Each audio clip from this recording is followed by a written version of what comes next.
Hello friends, welcome to Bhairava view 786. இன்றைக்கி நம்ம பார்க்க போகிறது மார்கழி மாதத்தில் வரக்கூடிய ஞாயிற்றுக்கிழமையில் நம்ம இந்த ஒரு வழிபாடுகள் செய்யும் பொழுது நம்ம வாழ்க்கையில் பல அற்புதங்கள் நிகழும் அப்படின்றது இருக்குது. அது என்ன அப்படின்ற எல்லா தகவல்களையும் அன்றைய தினம் நம்ம கேட்க வேண்டிய மந்திரம் என்ன பாடல், எப்படி அந்த வழிபாடுகள் பண்ணணும் அப்படின்ற எல்லா தகவல்களையும் இந்த வீடியோ மூலியமாக பார்க்கலாம். நவ கிரகங்கள் எல்லாத்துக்கும் தலைவனாக விளங்கக்கூடியவர் சூரிய பகவான். சூரிய பகவான் உதிக்கல அப்படின்னு சொல்லிட்டு பார்த்தா இந்த பூமியில இருக்கக்கூடிய ஒரு சின்ன புழு பூச்சி கூட உயிரோட வாழ முடியாது. அதற்கு ஆதாரமாக இருக்கக்கூடிய, குறிப்பாக இந்த பூமிக்கே ஆதாரமாக விளங்கக்கூடிய சூரிய பகவானுக்குரிய தினமாக இருக்கக்கூடியது ஞாயிற்றுக்கிழமை. அதிலும் குறிப்பாக மார்கழி மாதத்தில் வரக்கூடிய ஞாயிற்றுக்கிழமை ரொம்ப சிறப்புகள் அதிகம் கொண்ட மாதமாக நாளாக திகழுது. அதனால அந்த நேரத்தில் நம்ம சூரிய வழிபாடு செய்யறது அப்படின்றது இருக்கு.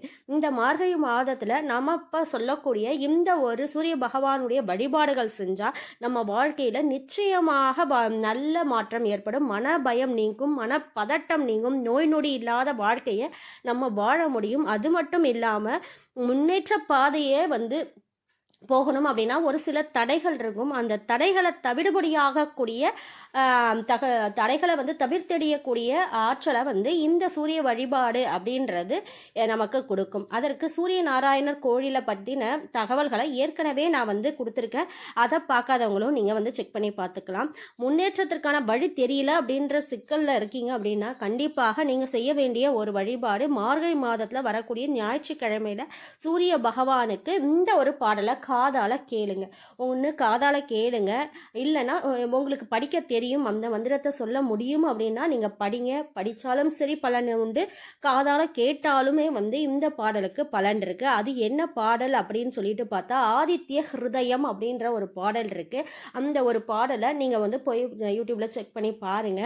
ஆதித்ய ஹிருதயம் அப்படின்ற ஒரு பாடல் இருக்கு. சின்ன புக்கு கூட விற்குது, அதை நீங்கள் வாங்கி அந்த பாடலை நீங்கள் சொல்றதுக்கான நீங்கள் முயற்சிகளை எடுக்கலாம். முதல்ல காதால கேட்க அந்த எழுத்துக்கள் உங்களுக்கு புரியும்.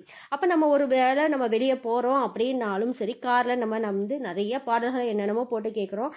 அந்த நேரத்தில் ஒரு 10-15 நிமிஷம் இந்த பாடலுக்காக நம்ம ஒதுக்கி நம்ம காதால கேட்கும் பொழுது அந்த பாடலில் இருக்கக்கூடிய வலிமை ரொம்ப ரொம்ப அதிகம். அதனால் உங்களுக்கு தேவையான விஷயங்கள் அனைத்தையும் இந்த பாடல் ஏற்படுத்தி கொடுக்கும் அப்படின்றது இருக்குது.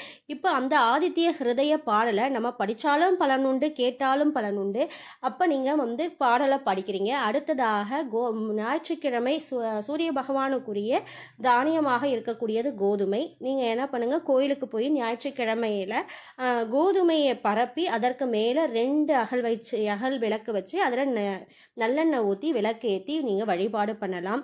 இப்போ அந்த மார்கழி மாதத்தில் மட்டும்தான் செய்யணுமா, அந்த ஞாயிற்றுக்கிழமையில் மட்டும்தான் இந்த வழிபாடுகளை செய்யணுமா அப்படின்ற ஒரு கேள்வியும் வரும்.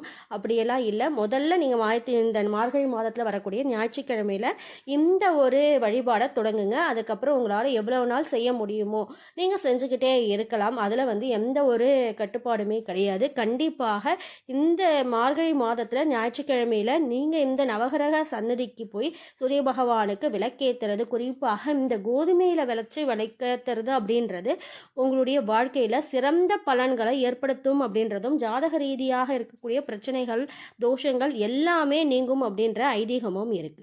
யாம் பெற்ற இன்பம் பெருக வையகம். இறைவனுடைய ஆசீர்வாதத்தாலையும் இந்த குபேர பிரபஞ்சத்துடைய ஆசீர்வாதத்தாலையும் உங்கள் தேவைகள் அனைத்தும் நிறைவேறி நீடூழி வாழணும் இந்த இறைவனுடனும் இந்த குபேர பிரபஞ்சத்திடமும் கேட்டுக்கிற. வாழ்க வளமுடன், வாழ்க வளமுடன், வாழ்க வளமுடன். உங்களுக்கு இந்த வீடியோ ரொம்ப பிடிச்சிருக்குன்னா ஒரு லைக் பண்ணிவிட்டு, உங்களுக்கு இந்த வீடியோக்கான கமெண்ட் எதனா கொடுக்கணும்னு நினச்சிங்கன்னா நீங்கள் கமெண்ட் பாக்ஸில் கமெண்ட் தெரிவிக்கலாம். வேறு என்ன பிரச்சனைக்கான தீர்வுகள் உங்களுக்கு தேவைப்படுது, என்ன மாதிரியான வழிபாடுகளை பற்றி தெரிஞ்சுக்கணும்னாலும் சரி, அதை நீங்கள் கமெண்ட் பாக்ஸில் கமெண்ட் பண்ணிங்கன்னா அந்த குறிப்பிட்ட வழிபாடுகள் என்ன பண்ணணும், எப்படி மந்திரம் ஜபிக்கணும், எந்த மாதிரியான மந்திரங்களை ஜபிக்கணும் அப்படின்றதுக்கான வீடியோவையும் நான் ரெடி பண்ணுறதுக்கு ஈஸியாக இருக்கும்.